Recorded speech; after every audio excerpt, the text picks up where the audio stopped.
ಶ್ರಿಯಃಪತ್ತೆ ನಿತ್ಯಾ ಗಣಿತಗುಣಮಾಣಿಕ್ಯ ವಿಶದಪ್ರಭಾ ಜಾಲೋಲ್ಲಾಸೋಪಹತ ಸಕಲಾವದ್ಯತಮಸೇ ಜಗಜ್ಜನ್ಮಸ್ಥೇಮ ಪ್ರಳಯರಚನಾಶೀಲವಪುಷೇ ನಮೋऽಸೇ ಶಾಮ್ನಾಯ ಶ್ರುತಿದೀಪಾಧ್ಯಾಯ ಹರಯೇ ನ ಶಬ್ದಾಬ್ಧೌ ಗಾಢಾ ನ ಚ ನಿಗಮಚರ್ಚಾಸು ಚತುರಾ ನ ಚ ನ್ಯಾಯೇ ಪ್ರೌಢಾ ನ ಚ ವಿದಿತವೇದ್ಯಾ ಅಪಿ ವಯಂ ಪರಂ ಶ್ರೀಮತ್ಪೂರ್ಣಪ್ರಮತಿಗುರುಕಾರುಣ್ಯಸರಣಿಂ ಪ್ರಪನ್ನಾಃ ಮಾನ್ಯಾಸ್ಮಃ ಕಿಮಪಿ ಚ ವದಂತೋಪಿ ಮಹತಾಂ ನಾರಾಯಣಂ ನಿಖಿಲಪೂರ್ಣಗುಣೈಕದೇಹಂ ನಿರ್ದೋಷಮಪ್ಯತಮಮಪ್ಯಖಿಲೈಃ ಸುವಾಕ್ಯೈಃ ಅಸ್ಯೋದ್ಭವಾದಿತಮಶೇಷವಿಶೇಷತೋಪಿ ವಂದ್ಯಂ ಸದಾ ಪ್ರಿಯತಮಂ ಮಮ ಸನ್ನಮಾಮಿ. ಓಂ ಓಂ ಅಸಾತೋರ್ಮ ಜಿಜ್ಞಾಸ ಓಂ ಏನು ಹೇಳಿದರು? ಯದೀಯ ಚರಣಾಂಭೋಜ ಛಾಯಾಮಾಶ್ರಿತ್ಯ ನಿವೃತ್ತಾಃ ನಂದಂತೆ ಸಂತತಂ ಮುಕ್ತಾಃ ಸಂಶ್ರಯೇತಂ ಶ್ರಿಯಃಪತಿಂ. 4ನೇ ಅಧ್ಯಾಯದ ಮಂಗಲ ಶ್ಲೋಕ ಸುಧಾದಲ್ಲಿ ನೀನು ಹೇಳಿದೆ ಅದನ್ನೆಲ್ಲ.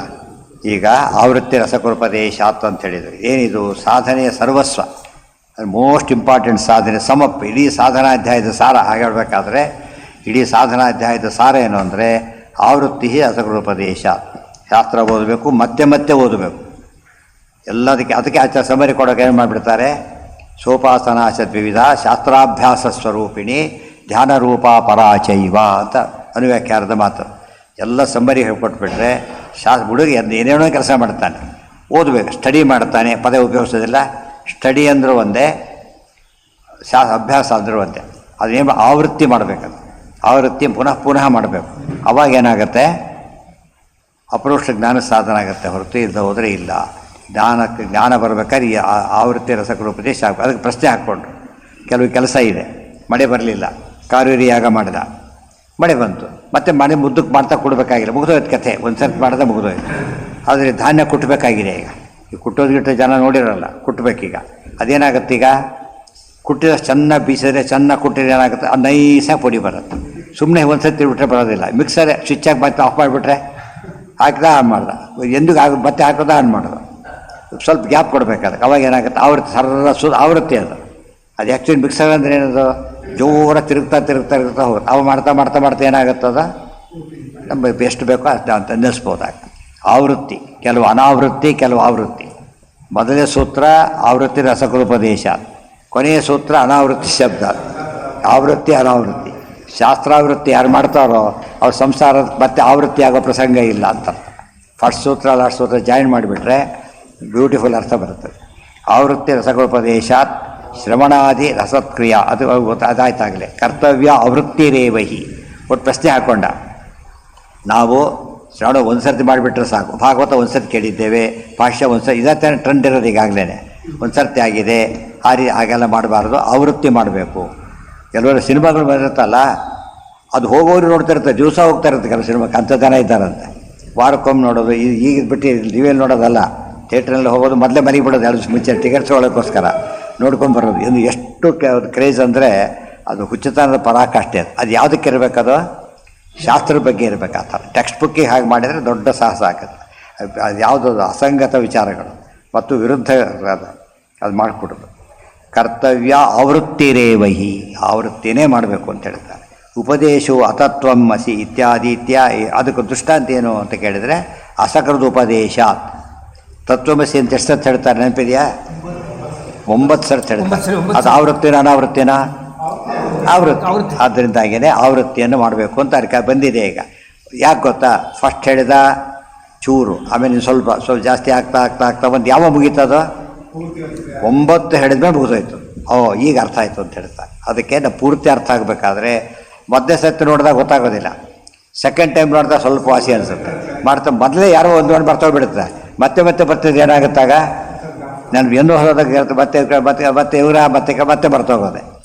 ಕಂಟಿನ್ಯೂಸ್ ಬಂದಾಗ ಜ್ಞಾಪಕ ಇರುತ್ತೆ. ಯಾಕೆ ಬರಲಿಲ್ಲ ಅಂತ ಬಂದರೆ ಯಾರು ಅಂತ ಕೇಳೋದಿಲ್ಲ, ಬರೆದು ಯಾಕೆ ಬರಲಿಲ್ಲ ಅಂತ ಕೇಳೋಷ್ಟು ಮಟ್ಟಿಗೆ ಪರಿಚಯ ಶುರುವಾಗುತ್ತೆ. ಅದಕ್ಕೆ ಆವೃತ್ತಿ ಮಾಡ್ತಿರ್ಬೇಕು. ಕರ್ತವ್ಯ ಆವೃತ್ತಿರೇವಹಿ ಉಪದೇಶು ಅತತ್ವಮಸಿ ಇತ್ಯಾದಿ ಅಸಕೃದೇವಯತ್. ಇಲ್ಲಿ ಏನು ಹೇಳಿದ್ರು ಅಂದರೆ ಅಸಕೃತ ಉಪದೇಶ ಆಗ್ತದೆ. ಏನು ಗೊತ್ತೇ ಆಗೋದಿಲ್ಲ ಸೂತ್ರಕ್ಕೆ. ಆಚಾರ್ಯ ಹೇಳ್ತಾ ಅದು ಅಸಕೃತ್. ತತ್ವಮಸಿನ ಉದ್ದಾಲಕರು ಶ್ವೇತಕತೆ ಎಷ್ಟು ಸತ್ತು ಹೇಳಿದ್ರು? 9 ಸತ್ತು ಹೇಳಬೇಕಾದ್ರೆ ಕೂಡ ಏನು ಮಾಡಿದ್ರು? ಬೇರೆ ಬೇರೆ ದೃಷ್ಟಾಂತ ಕೊಟ್ಟರು. ಒಂದೊಂದು ದೃಷ್ಟಾಂತಕ್ಕೆ ಒಂದೇ ದೃಷ್ಟಾಂತದಿಂದ ಶಾಸ್ತ್ರ ಅಂಬೋದು ಭಾಳ ಗಹನ. 10 ದೃಷ್ಟಾಂತ ನಡೆದಾಗ ಏನಾಗುತ್ತಾಗ ಮನಸ್ಸಿಗೆ ಮುಟ್ಟುತ್ತೆ. 9 ಸರ್ತಿ ಹೇಳಿರೋದ್ರಿಂದ ಆ ರೀತಿ ಮಾಡಬೇಕು. ಸಾಮಾನ್ಯವಾಗಿ 2ನೇ ಸರ್ತಿ ಹೇಳಿಬಿಟ್ರೆ ಏನಾಗುತ್ತದ ಆವೃತ್ತಿ ಅನಿಸುತ್ತೆ. ಆದರೆ 9 ಸರ್ತಿ ಮಾಡಿದಾಗ ಏನಾಗುತ್ತೆ ಅಲ್ಲಿಗೆ ಭಾರಿ. 9 ಸರ್ತಿ ಮಾಡೋಕ್ಕೆ ಯಾಕೆ ಗೊತ್ತಾ? ಒಂದು ಕಾರಣ ಹೇಳಿರೋಣ. 9 ಯಾಕೆ ಹೇಳ್ತಾರೆ? ಡೈರೆಕ್ಟ್ ಲಿಂಕ್ ಒಂದು ಸುಮ್ಮನೆ ಭೇದ ಅಲ್ಲ, ಭೇದ ಇದೆ ಅಂತ. ನವವಿಧ ಭಕ್ತಿ, 9 ವಿಧ ಭಕ್ತಿ ಬರಬೇಕಲ್ಲ.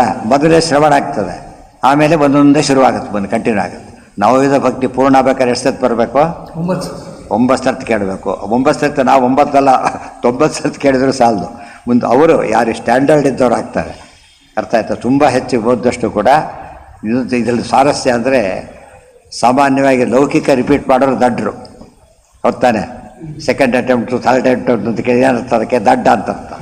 ಶಾಸ್ತ್ರದಲ್ಲಿ 1 ಪಟ್ಟಿ ಮಾಡಿದ್ರೆ ಭಾರಿ ದಡ್ಡ ಅಂತ ಅರ್ಥ. ಏನು ಮಾಡಬೇಕು? ಅವರು ರಿಪೀಟ್ ಮಾಡ್ತಾನೆ ಇರಬೇಕು. ಅವ್ರು 10 ದೂರ 8 ಆಮೇಲೆ 5 ಹಾಗೆಲ್ಲ ಹೇಳಿದ್ರೆ ಏನಾಗುತ್ತವ? ಥರವಾಗಿದ್ದಾರೆ ಅಂತ. ಅಧ್ಯಾತ್ಮನ ಯಾವಾಗ ಮತ್ತೆ ಮತ್ತೆ ಓದಬೇಕು. ಲೌಕಿಕನ ಓದಲೇಬಾರ್ದು. ಓದೋದಾದರೆ ತದನಂ ಬಹುಲೋಕ, ಸ್ವಲ್ಪ ಎಷ್ಟು ಬೇಕೋ ಅಷ್ಟೇ, ಹೆಚ್ಚಿಲ್ಲ. ಬಸ್ ಹತ್ತೋರು ಯಾರು ಕೂಡ, ಡ್ರೈವರ್ ಯಾರು, ಕಂಡಕ್ಟರ್ ಯಾರು, ಅವ್ರ ವಯಸ್ಸು ಎಷ್ಟು, ಏನು ಮಾಡಿದ್ದಾರೆ, ಎಷ್ಟು ಸರ್ವಿಸ್ ಆಗಿದೆ, ಬಸ್ ನಂಬರ್ ಏನು ನೋಡ್ತಾರ, ಹೋಗೋದು ಕೂತ್ಕೊಂಡ್ರೆ ಮುಗಿದೋದು ಕೆಲಸ ಅಷ್ಟೇ. ಯಾಕೆ? ಅವೆಲ್ಲ ಇರಲಿವೆಂಟ್. ತಾನು ಹೋಗಬೇಕಾಗಿದೆ, ಟಿಕೆಟ್ ಅದ್ರ ತಾನು ಹೋಗೋ ಯೋಚನೆ ಮಾಡಿದ್ದೆಲ್ಲ ತಲೆ ಕೆಡಿಸ್ಕೊಂಬೋದಿಲ್ಲ ಅಷ್ಟೇ. ಬಸ್ ಬೇಕೇ ಇಲ್ದಾರ ಬಿಟ್ಟೇ ಬಿಡು ಬಸ್ ಹೋದ್ರೆ ಆಗೋದಿಲ್ಲ, ಅಷ್ಟು ಸಾಕು. ಅಲ್ಲಿ ಹೋಗೋ ವಿಷಯದ ಬಗ್ಗೆ ಭಾಳ ಸೀರಿಯಸ್ ಆಗಿ ನೋಡ್ತಾನೆ. ಅದಕ್ಕೆ ತನ್ನ ಸಂಬಂಧಪಟ್ಟ ವಿಚಾರ. ಇವತ್ತು ಅಪ್ರಸಕ್ತ ವಿಚಾರದ ಬಗ್ಗೆ ಭಾಳ ಡೀಟೇಲಾಗಿ ಗಮನಿಸಿಬಿಟ್ಟು ಯಾವುದು ಬಿಟ್ಬಿಟ್ಟು ಅವನು ಮುಖ್ಯ ವಿಚಾರನ ಬಿಟ್ಟುಬಿಟ್ಟ. ಲಿಂಗಾಲ್ಲಾತವ್ಯತಃ ಇದೊಂದು ಸೂತ್ರ ಇದೆ. 2ನೇ ಸೂತ್ರ ಏನದು? ಲಿಂಗಾಚ್ಚ ಅಂತ ಒಂದು ಸೂತ್ರ. ಬರೀ ಇಷ್ಟೇ ಅಲ್ಲ, ನಾವು ದಡ್ಡರಿಗೆ ಅಷ್ಟೇ ಅಲ್ಲ, ಭಾರಿ ಬುದ್ಧಿವಂತರಿಗೂ ಬೇಕು ಅಂತ ಹೇಳೋದಕ್ಕೋಸ್ಕರ ದೊಡ್ಡ ಇದನ್ನು ಕೊಡ್ತೇವೆ. ಎಷ್ಟು ವಿಷಯ ಇದೆ ಗೊತ್ತಾ ಇದರಲ್ಲಿ? ಲಿಂಗಾಲ್ಲಾತವ್ಯತಃ ಪೂರ್ವಂ ರುಜೋಹೋ ಬ್ರಹ್ಮತ್ವತಃ ಸ್ಯತಾತ್ ಶುಶ್ರಾವೋಗ್ರತಪಾ ನಾಮ ಯೋಗ್ಯೋ ರುದ್ರಪದಸ್ಯ ಸಾರ್ಧಂ ಪರಾರ್ಧಂ ವಿಷ್ಣೋಸ್ತು ಗುಣಾನ್ ಭಕ್ತ್ಯಾ ಸದೋದ್ಯತಃ ತ್ರಿಭಾಗಾಂ ಉಪಾಸಾಂಚ ಚಕ್ರೆ ಸಂಭೃತ ಮಾನಸಃ ದಶಮನ್ವಂತರಂ ಚಕ್ರಪದ ಯೋಗ್ಯೋ ಗರುತ್ಮತಃ.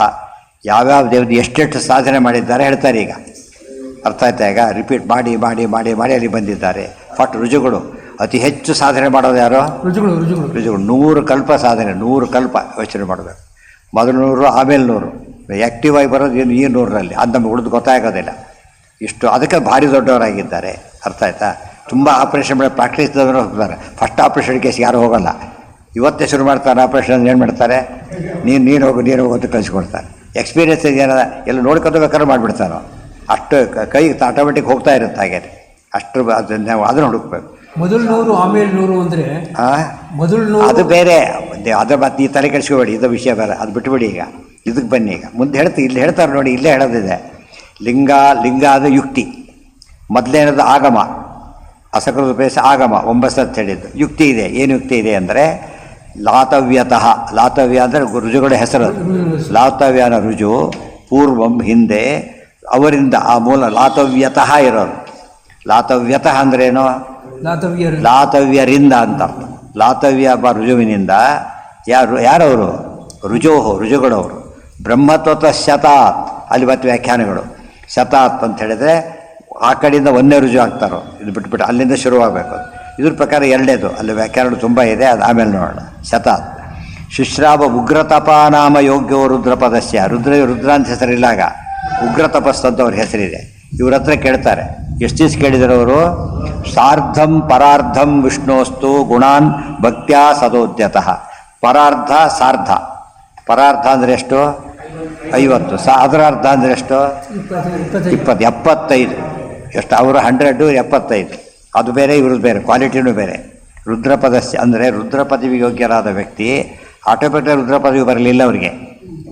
ಆ ಪದವಿಯಲ್ಲಿ ಇಷ್ಟು ಕೇಳಿದ ಮೇಲೆ ಆಗ ರುದ್ರ ಪದವಿ ಬರ್ತಾರೆ. ಇಷ್ಟು ಸರ್ವಿಸ್ ಆದಮೇಲೆ ಪ್ರಮೋಷನ್ ಕೊಡ್ತೀವಿ ಅಂತ ಹೇಳ್ತಾರಲ್ಲ ಹಾಗೆ. ಸಾರ್ಧಂ ಪರಾರ್ಧಂ ವಿಷ್ಣೋಸ್ತು ಗುಣಾನ್ ಭಕ್ತ್ಯಾ ಸದೋದ್ಯತಃ. ಅಷ್ಟು ಗುಣಗಳಿದೆ ದೇವ್ರ ಗುಣ ಶ್ರವಣ ಮಾಡೋದು ಅಂದರೆ. ಶಾಸ್ತ್ರ ಶ್ರವಣ ಮಾಡೋದನ್ನ ಅರ್ಥ ಏನು ಅಂದರೆ ದೇವ್ರ ಗುಣ ಅರ್ಥ ಮಾಡ್ಕೊಳ್ಳೋದು ಅಂತ ಅರ್ಥ. ಸ್ವಲ್ಪ ಅರ್ಥ ಮಾಡ್ಕೊಡ್ತೀವಿ. ಕೇಳ್ತಾ ಏನಾಗುತ್ತದೋ, ಇಷ್ಟು ದೊಡ್ಡ ಗುಣಗಳು ಅಂತ ಆಗ ಕಲ್ಪನೆ ಬರುತ್ತೆ. ಭಕ್ತ್ಯಾ ಸದೋದ್ಯತಃ ಯತ್ರಿಭಾಗಾಮುಪಾಸಾಂಚ ಚಕ್ರೇ ಸಂಭೃತ ಮಾನಸಃ.